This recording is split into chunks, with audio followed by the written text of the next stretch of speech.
I know what you're thinking. You're looking at me and you're saying to yourself, average guy, normal human being, nothing out of the ordinary. Well, that's what I felt too, for lots of years. Boy, was I wrong. Now I look back, I think I always really knew the truth about myself underneath. It's like sometimes I'd look in the mirror in the morning and I'd get this weird feeling like what I was looking at was not really what I was looking at. Or else I'd be standing in a crowd of people at a party and suddenly get this idea like I'm standing in a huge empty space without anybody around me for miles. Episodes of vastation, if you know that beautiful word. And then one day I had I don't know what you'd call it, a mystical experience. I'm walking down Lex over in the 30s when I go by this office supply shop. Just a crummy little place, but I turn and I look and I see an Olivetti Portable 250 electric typewriter. Are you familiar with that particular model? Have you ever seen the old Olivetti 250? Well, let me tell you, it is sublime. The lines, the shape, the slant of the keyboard, it's all there. It's a thing of beauty. Anyway, I'm looking at this thing and it's like I recognize it from someplace. It's like I'm looking at family somehow, like I'm seeing a long-lost older brother for the first time. And that's when I suddenly realize, that's me, right there. That thing in the window is what I feel like on the inside. The same lines, same shapes, same aesthetic. And what I realized was, I am a typewriter. No, really, a typewriter. Well, all those years I thought I was a human being, but on the inside I'm really an Olivetti Portable 250 with automatic correctability. And you know what? I can't even type. Well, needless to say, this revelation came as a shock. But all of a sudden it became clear to me how come I always got off on big words like vastation or phenomenological or subcutaneous. Big words, or what a typewriter's all about, right? Oh, the problem is it can be a lonely thing, being a typewriter in a world of human beings. And now here I am being replaced every day by word processors. Who needs a typewriter anymore? Here I finally figure out what I really am. I'm an antique already. Plus, there's my love life, which is problematical, to say the least. The difficulties involved in a typewriter, finding a suitable partner in this town, are prodigious. But at least now I know how come I always loved not just sex. Sex is anywhere. But touch, being touched and touching. Being touched is part of the nature and purpose of typewriters. That's how we express ourselves, and the human person along with us. Hands on the keyboard and the right touch. Fire away. Yeah, woman's hands. That's practically the first thing I notice. A nice set of shapely fingers, good manicure, no hangnails, soft skin. I'm not a finger fetishist or anything, you understand, it's just that you've got a pretty nice pair of hands yourself there. That's what I noticed. That's how come I stepped over here to talk to you. I know this sounds all pretty loony, but you know, I've never told anybody this before. Somehow I just felt like I could trust you. What?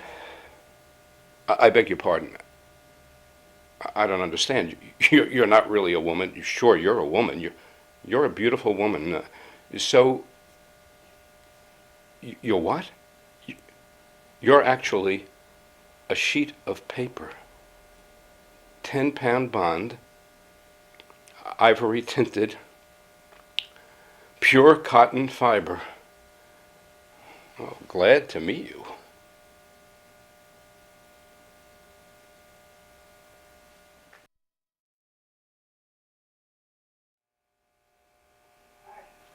Friends, Romans, countrymen, lend me your ears. I come to bury Caesar, not to praise him. The evil that men do lives after them. The good is oft interred, with their bones. So let it be with Caesar.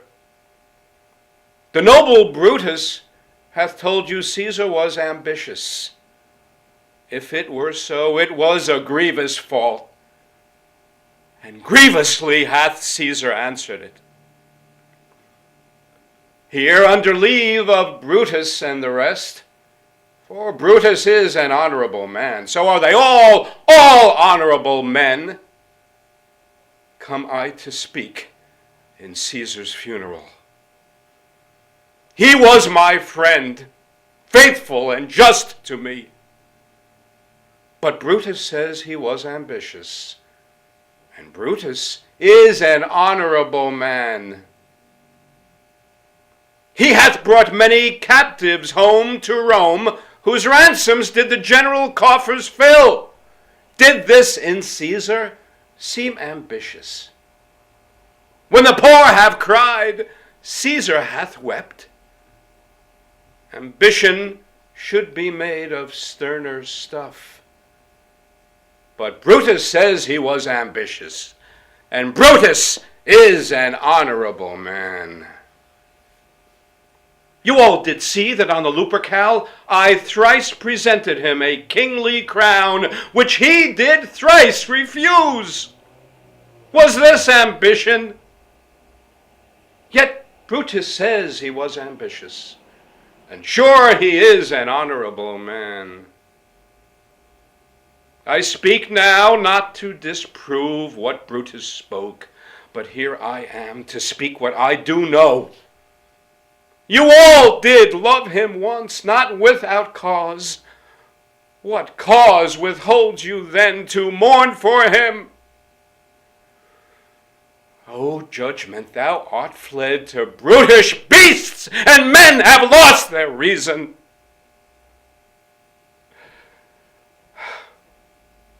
Bear with me. My heart is in the coffin there with Caesar. And I must pause till it come back to me.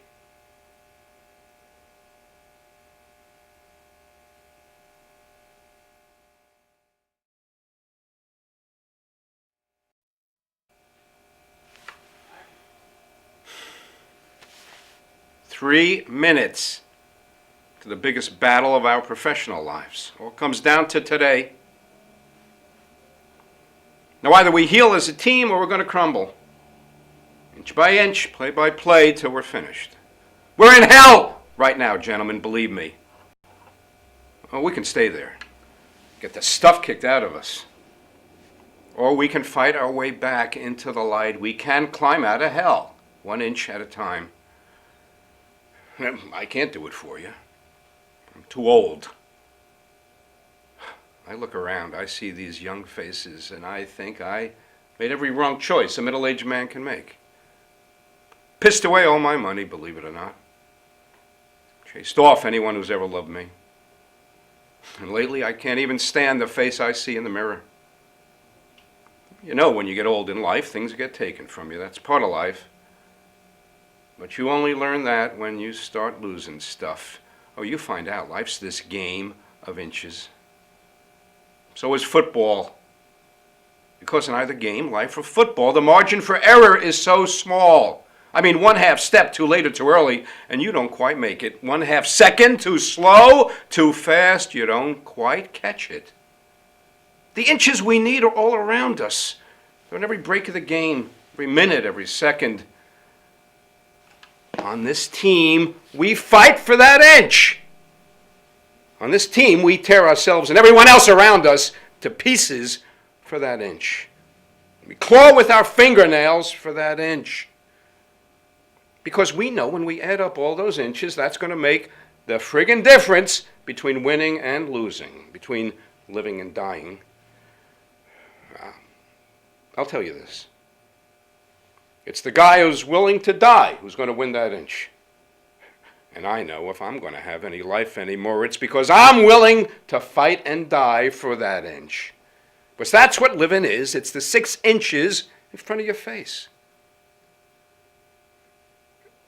Now, I can't make you do it. You got to look at the guy next to you. Look into his eyes.